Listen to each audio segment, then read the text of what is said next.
readers of teen books. I'm Miss Amanda, and this is Teen Book Talk, your video vlog where we're going to talk about teen books based on a certain genre or theme. Enjoy!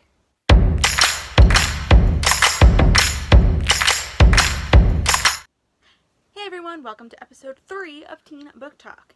In honor of May being Mental Health Awareness Month, I've decided to focus this episode on books in which the main character either has a mental illness or has a friend or family member who has one. Let's dive in. First up, we have All the Bright Places by Jennifer Niven. This is a story about a boy called Finch and a girl named Violet who meet on the top of the school bell tower. What were they doing up there? Well, nothing good. Let's just go with that. The two end up as pairs for a school assignment where they have to see the wonders of their hometown. As the two grow closer, things happen. So, Violet and Finch are both dealing with their own troubles. Violet is dealing with the death of her sister, while Finch is dealing with his mental health issues. This book is heartbreaking, but wonderful. I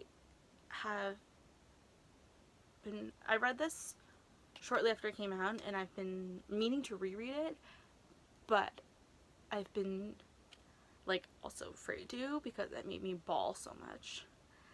So eventually I will reread or listen to this, but it is just beautiful and I love it. And the movie is hopefully finally coming out soon. It's filming. Elle Fanning and, oh my god, I just forgot the actor's name, are going to be in it. The actor is from Paper Towns and the new Detective Pikachu movie. I want to say it's like Justice something or other. I really should have looked that up before I started recording this. But anyway, it is a beautiful book. And yes, you should read it. So for our second book, we have My Heart and Other Black Holes. This is a story about a girl named Azelle who goes on this website and looks up a suicide pact partner. Azelle is severely depressed and feels that suicide is her only option. So she meets Roman and the two decide that they are going to commit suicide together. But in order to make it seem more realistic, they decide to hang out beforehand. So it looks like they were just two friends who had this tragic accident. Well, as they spend time together, Azelle's feelings and thoughts start to change. And she realizes that maybe suicide is not the best option. This book is just wonderful. I've read it twice and enjoyed it both times. The first page is, I have to find this page, I should have bookmarked it better, is just, I have to read this. Music, especially classical music, especially Mozart's Requiem Mass in D minor, has kinetic energy. If you listen hard enough, you can hear the violin's bow trembling above the strings, ready to ignite the notes, to set them in motion. And once the notes are in the air, they collide against one another. They spark. They burst. I spend a lot of time wondering what dying feels like, what dying sounds like. If I'll burst like those notes, let out my last cries of pain, and then go silent forever. Or maybe I'll turn into a shadowy static that's barely there, if you just listen hard enough. Okay, how captivating is that first page? That page truly drew me in when I read it. It was something that made me want to just devour it and reread it again. I just love this book. I love the cover of this book. It is just a wonderful portrayal of mental illness of both characters, because Azelle and Roman are both dealing with mental health issues, and it's just beautiful. I don't know what else to say about this book. It's just wonderful. Next up, The Museum of Intangible Things. This is a story of two friends, Hannah and Zoe, who go on a road trip to discover the intangible things, such as audacity, lust, just things that you can't see but exist.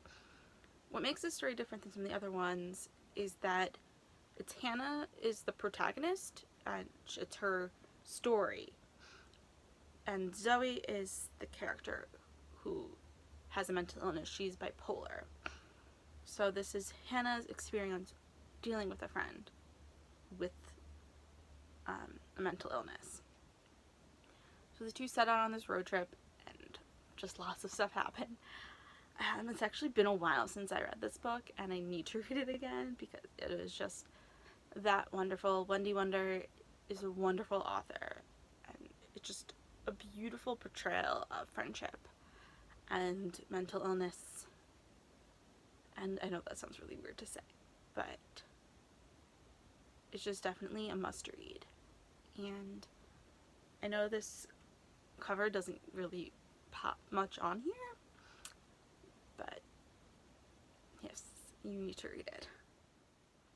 So this next book I want to talk about, I misplaced the physical copy, so hopefully an image will show up right about here. It is called Words on Bathroom Walls by Julie Walton. It is the story of Adam, who is schizophrenic. He is going to a new school where nobody knows him, nobody knows he has schizophrenia, so he wants to keep the secret. He just wants to be Adam, not the boy with schizophrenia. And it's really interesting because the story is told as Adam writing journal entries that his therapist will read. Adam's going through this new drug trial, and he doesn't want to actually talk to the therapist, so he writes down everything, and the therapist reads it during their sessions.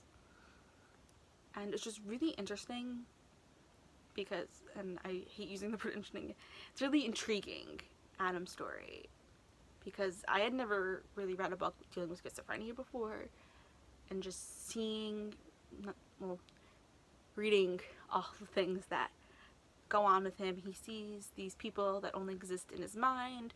They aren't real. Sometimes they can be distracting to him. Sometimes he can kind of tune them out. It happens all the time.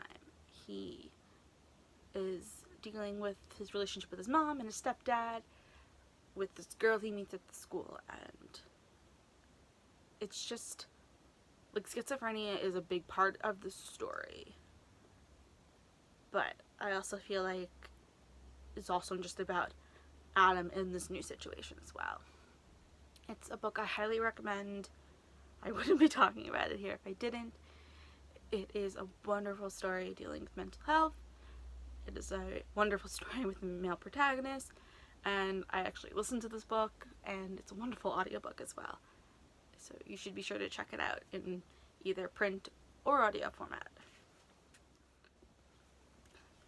So next I want to share with you Eliza and Her Monsters by Francesca Zappia. This is a story about a girl named Eliza who lives life with depression. Online, she has this popular webcomic called Monstrous Sea under the alias Lady Constellation, and she has 2 internet friends who help her portray this. Her world starts to change when she meets a real-life fan who happens to go to her school. And suddenly her world starts to open up. She had been very much inside herself, which depression does do to you. It can very much hinder your social life. But she starts to open up in this, during this time of her life. I can't really say that much more because I feel like anything else I say right now is going to be spoilers. But it's fun because you get Eliza's story, you get her webcomic, which kind of parallels in some ways what she's doing.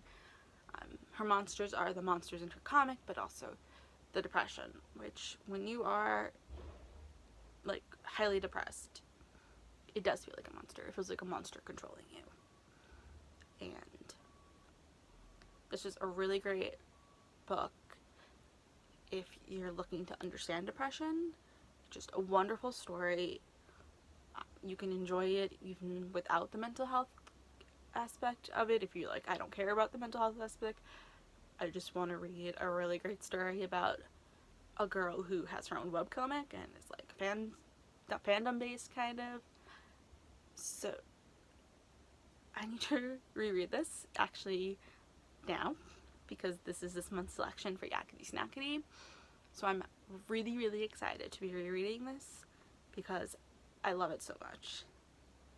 And I highly, highly recommend this. You can probably, like, I know I say that with everyone, but Eliza and Her Monsters is a wonderfully, wonderfully written book.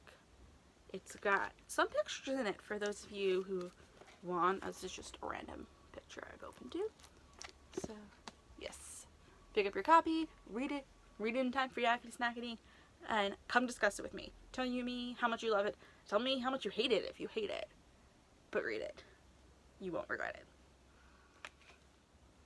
Thanks for watching this episode of Teen Book Talk. To read reviews of these books and many more, be sure to check out our teen blog at libraryteentalk.blogspot.com. You can also stop in the library to get recommendations from a librarian or check out one of our many book lists that we have. These are just a selection of books dealing with mental health, and we have many more. Except I kind of have some out because I want to read them. But if you feel you are dealing with a mental health issue, I highly recommend talking to somebody about this and seeking help. Your life will be so much better. There is no shame in having a mental illness. And yes, your life will be much better when you get help. I say this from personal experience. So I hope you enjoyed this episode of Teen Book Talk. Be sure to stop by the library and check out one of these books. And yes, we'll see you next time. Bye.